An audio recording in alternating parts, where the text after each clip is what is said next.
This is the cendenc remote serial number.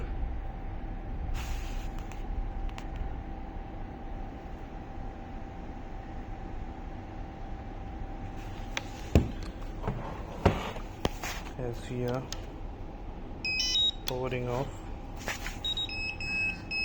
showing stick not in center, so we are just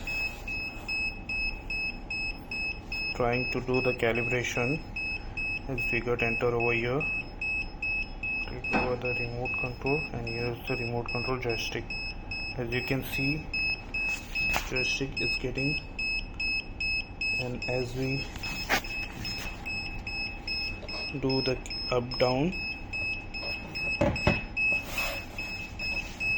as you can see, as we do up and down, it's not getting any motion, but as we do left right, it's showing that it's getting calibrated, but for up down it's not showing. Kindly check as we are rotating up down, and here it's not showing any up down. As we do left right, it's doing left right, but for up down it's not showing.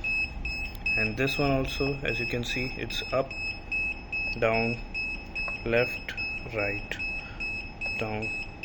For this purpose, the joystick is not getting calibrated because this is not getting up and down.